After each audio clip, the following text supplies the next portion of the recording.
comment je me suis lancée dans l'entrepreneuriat, quelle formation j'ai faite, quelles ont été mes études. Je vais répondre à toutes ces questions dans la vidéo d'aujourd'hui.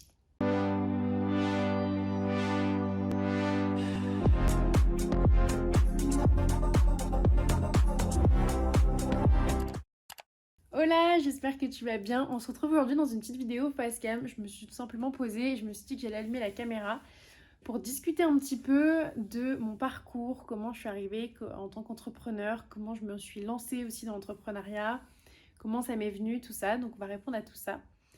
Donc j'ai toujours voulu faire Médecins sans frontières. Donc Médecins sans frontières, qu'est-ce que c'est? C'est des médecins qui partent à l'étranger en mission pour aider en fait toutes les personnes qui n'ont pas forcément accès à la médecine. Donc pour pouvoir les aider. Parce que ça liait mes deux passions qui étaient aider les autres mais aussi voyager. Donc avant tout ça, je suis passée comme tous les enfants par des phases de kiné, fleuriste, voilà. J'ai pas eu énormément de métiers mais généralement je suis restée plutôt par là. Mais Médecins sans frontières c'était un petit peu mon rêve ultime mais que je disais pas trop parce que je savais pas trop comment l'atteindre non plus. Et donc je suis été au collège à Marseille. J'étais une élève plutôt moyenne, j'avais toujours 12-13 de moyenne. Collège, lycée, j'ai fait un lycée général et je suis rentrée en S, en première S. Donc parce que j'adorais les maths et c'était vraiment pour moi ultra intéressant. J'avais quand même pas mal de difficultés en physique, mais en seconde on m'avait dit tu finiras libraire, tu n'iras pas en S, c'est impossible, t'es trop nul, etc. T'as pas l'esprit scientifique, machin, sauf que moi, je détestais lire. J'aimais pas du tout les cours de français. Donc je me suis dit, ES, je voyais pas trop en fait ce qu'on allait voir dedans. Je me suis dit, j'aime bien les maths, je vais aller en S. Donc je fais ma demande, je suis acceptée. Et là, j'arrive donc en première S, donc avec de nouvelles personnes dans ma classe. Et en fait, il faut savoir que l'entrepreneuriat, pour moi, c'est quelque chose qui m'a toujours tentée parce que du côté de mon papa et de ma belle-mère, ils sont entrepreneurs tous les deux. Ma maman, elle, de son côté, travaille dans le domaine de la santé, mais j'ai toujours su que je voulais avoir ma propre entreprise. Et d'ailleurs, quand on me demandait c'est quoi ton métier un petit peu de rêve plus tard, qu'est-ce que tu vises, etc., je savais ce que je voulais pas faire, mais je savais pas exactement ce que je voulais faire. Donc tout simplement, je savais que je ne voulais pas travailler dans un bureau tout le temps, que je voulais voyager énormément. Ma tante travaillait dans le marketing à l'international et en fait je la voyais voyager, partir 4 jours à San Francisco, 3 jours par-ci, 3 jours par-là, tout le temps dans les avions et moi ça me faisait rêver jusqu'à ce que je comprenne que l'avion et le décalage horaire et tout ça c'était un peu fatigant. Mais c'était un petit peu mon rêve et donc je voulais pouvoir voyager en bossant et ne pas avoir de bureau et pouvoir en fait être carrément libre. Donc je savais que je voulais être à mon compte. La question est venue, donc en première terminale, on commence à te demander qu'est-ce que tu vas faire plus tard, etc. Dans la continuité de ma première S, j'ai terminé en terminale S du coup. Et là, ça s'est plutôt bien passé. Pareil, bon, les notes étaient... ça suivait quoi. Il n'y avait rien d'extraordinaire, mais rien de complètement délirant non plus. Donc vient Parcoursup. Je sais que maintenant c'est plus comme ça, mais nous on devait faire je crois qu'on avait une dizaine de vœux. Et donc là j'ai mis des prépas de maths parce que c'est vrai que je savais pas trop quoi faire et je me suis dit bon j'aime bien les maths, on va peut-être continuer dans cette lancée, mais sans trop de conviction. J'en ai mis 2. Et après en fait j'ai fait des journées portes ouvertes à Aix et à Marseille d'un DUT technique de commercialisation, donc Tech de Co, qui est un DUT en fait assez général où on voit il y a du commerce, de la communication, du marketing. Enfin c'est vraiment très ouvert, très général. Ça touche un petit peu à tout ce qui est commercial. Et donc je me suis dit en faisant ces portes ouvertes, c'était vraiment le seul truc qui m'intéressait. Je me suis dit c'est ça ou rien, j'avais qu'un plan A et donc je me suis dit on va aller là-dedans, on va foncer et puis on verra bien où ça nous emmène. Donc il y avait genre 2 prépas et tous mes choix c'était un DUT Tech de Co dans différentes villes parce que j'étais carrément ok pour bouger. Et d'ailleurs, petite anecdote, en fait mon entourage m'a fait remarquer en regardant mon Parcoursup que j'avais, parce que je suis originaire de Marseille et j'ai toujours vécu à Marseille, donc pendant 18 ans, et tout le monde m'a dit mais Maya, t'as rien mis à Marseille. Je me suis dit, oui, bah, ça veut peut-être dire que inconsciemment je veux partir. Et je sais pas pourquoi je voulais partir, parce que je pense que je voulais juste découvrir de nouvelles choses, parce qu'avec ma famille ça se passait bien, mais avec mes copines et tout ça se passait bien. Et donc du coup, je suis prise en DUT technique de commercialisation à Carcassonne, à Avignon et à Lyon. Donc Carcassonne et Avignon qui sont quand même assez près de Marseille, mais qui sont des plus petites villes, et Lyon qui est une plus grande ville, mais qui est un petit peu plus loin. Et j'étais prise à Bordeaux aussi. Et donc là je me dis, bah moi j'ai envie d'aller dans une grande ville, d'aller dans une ville étudiante, une ville qui vit, etc. Donc je me dis, je me tourne soit sur Bordeaux, soit sur Lyon. Bordeaux ça me faisait un peu rêver parce que bah, c'est sur la côte, machin. Mais c'est vrai que je me suis vite dit, Bordeaux, ok c'est bien beau, mais par contre c'est très loin de ta famille et si tu veux rentrer, tu peux pas rentrer en un week-end. Alors que Lyon, c'est à 1h40 de train. Donc j'ai fini par me retrouver à Lyon en DUT technique de commercialisation. Donc je fais mes 2 ans qui se passent plutôt bien et là, au fil des 2 années, je me dis que je vais vraiment bosser dans la communication, que moi c'est ce que je kiffe. Bon, ça s'est coupé, mais ce que j'étais en train de te dire, c'est que la première année de DUT technique de commercialisation, on a un stage à réaliser d'1 mois. Et moi, j'ai trouvé mon stage dans une boîte de marketing digital pour des hôtels de luxe. Donc, j'ai passé 1 mois là-dedans. C'était une start-up. On était 3 à l'époque. Et c'était vraiment, vraiment ultra intéressant. Aujourd'hui, c'est une boîte où il y a à peu près plus de 10 personnes, je crois. Donc, ça a énormément pris des parts de marché dans le domaine du marketing digital pour les hôtels. Mais j'ai vraiment beaucoup pu apprendre à travers ce stage parce que du coup, je gérais des comptes pour des réseaux sociaux d'hôtels de luxe. On faisait des traductions aussi également de sites internet.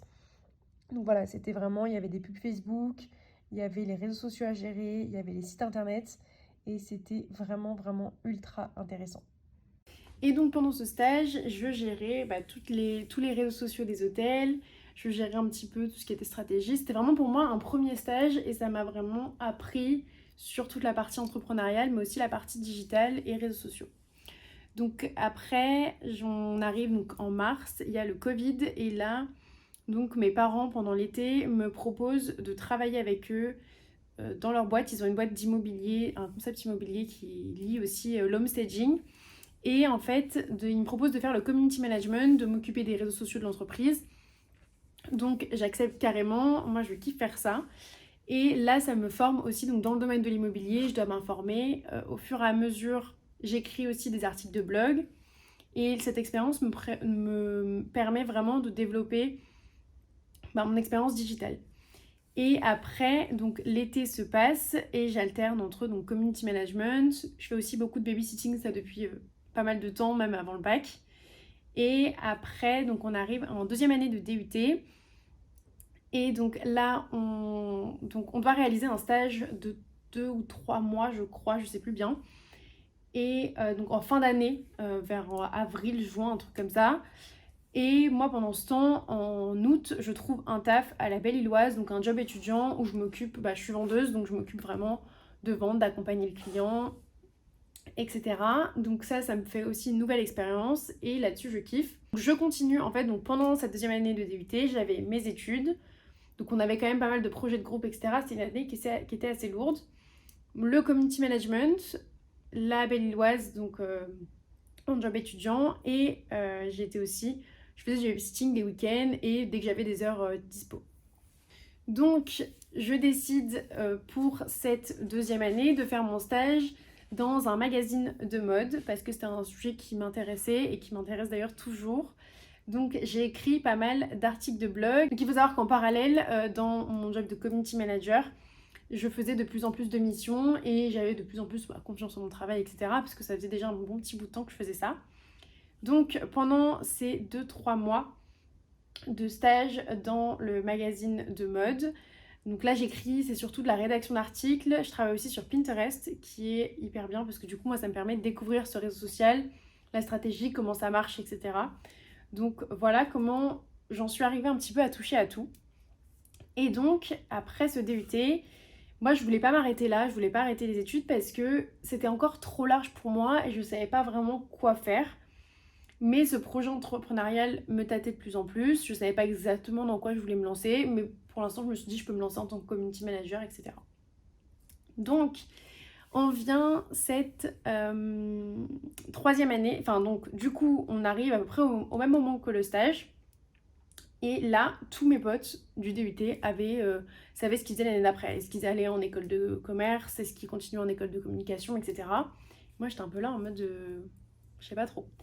Et en fait je trouve, pendant les cours, je trouve une licence professionnelle. Et pour moi c'était le parfait truc parce que la licence professionnelle c'est à mi-chemin. En fait c'est une licence mais qui te permet, donc la licence professionnelle c'est une licence que tu fais en alternance et qui te permet de boucler un cursus. Donc c'est ce qui faisait que j'allais aller au bout de mes études. Et moi je voulais pas forcément de faire de master parce que j'avais pas forcément de très bons retours là-dessus. J'avais l'impression que ça allait pas m'amener forcément plus loin et que ça allait être que du théorique. Et moi je voulais la pratique, donc l'alternance ça m'allait très bien. Et donc je fais une licence professionnelle communication multimédia à l'IAE de Lyon. Donc je suis acceptée. Encore une fois c'était mon plan A. C'est-à-dire que si je faisais pas ça, j'arrêtais des études. J'avais pas de plan B. Mais en tout cas, ce plan A marche très bien depuis le début. Donc, je me dis, donc je fais ça. Et donc, je suis en alternance du coup dans la boîte de mes parents, où là, je m'occupe vraiment de toute la partie digitale, mais à plus haute échelle. C'est-à-dire que je fais aussi, par exemple, des coachings digitaux. Ils ont toute une équipe de mandataires immobiliers, de personnes qui sont à leur compte en fait. Donc là-dedans, je fais des coachings digitaux, donc que ce soit individuel ou en groupe. Donc c'est là en fait où je commence la partie vraiment coaching et où je prends goût à ça. Donc je fais aussi de la veille sur ce qui sort dans l'immobilier, sur les actus digitales, etc. Et ça m'intéresse de ouf. Et là, je comprends que c'est vraiment ce que je kiffe faire et que j'ai vraiment une valeur ajoutée là-dedans. Donc en novembre, je commence à réfléchir à me lancer dans l'entrepreneuriat, etc. Mais je sais vraiment pas trop par où commencer. Est-ce qu'il faut avoir un site, un nom, un logo, enfin bref, toutes les questions qu'on se pose un peu quand on débute dans l'entrepreneuriat. Et donc je décide de me lancer en juin, en juin 2022. En juin 2022, j'ai une personne donc dans le réseau de l'immobilier qui souhaite travailler avec moi. Donc c'était mon premier contrat et moi je lui dis écoute, pour l'instant t'es mon premier client. J'étais carrément transparente avec lui et je lui dis si tu veux, vu que je sais pas encore ce que je vais faire après, je me lance en freelance dès qu'on a fini cette collaboration, comme ça tu me payes à la fin et moi ça me permet aussi d'ouvrir mon entreprise. Donc on bosse ensemble, ça se passe plutôt bien. Et en juillet, du coup le 15 juillet 2022, je me lance officiellement dans l'entrepreneuriat parce que donc, je reçois tous mes papiers de l'URSSAF, etc. Et là, tout ça commence. Voilà, donc voilà comment j'en suis arrivée là. Là, ça fait bientôt 1 an que je me suis lancée. Et donc voilà, je voulais revenir un petit peu sur mon parcours. Donc quelles étaient mes inspirations, comment je suis arrivée dans le digital, comment je suis arrivée dans l'entrepreneuriat, etc. Mais aujourd'hui, c'est quelque chose que je kiffe et c'est vrai que le coaching, le digital, les réseaux sociaux, c'est vraiment quelque chose qui m'anime tous les jours. J'ai pas mal de personnes qui me demandent comment je me suis lancée dans l'entrepreneuriat, qui ont besoin de conseils, etc., qui viennent vers moi. Moi, je prends un plaisir de ouf à discuter avec ces personnes-là. Donc, si c'est ton cas, tu peux bien sûr venir me contacter. Et voilà, donc je voulais te partager tout simplement mon parcours avant d'arriver juste ici. Donc c'est fini pour cette vidéo, on a bien discuté de mon parcours, de tout ça. Je suis très heureuse d'avoir partagé tout ça, je me livre un petit peu avec toi. Donc si tu veux me soutenir dans ce projet entrepreneurial, ce que je t'invite à faire, c'est à liker, partager cette vidéo et à commenter. Et comme ça va me soutenir et ça va me donner un bon coup de boost. Donc voilà, et je te dis à très vite pour une prochaine vidéo YouTube.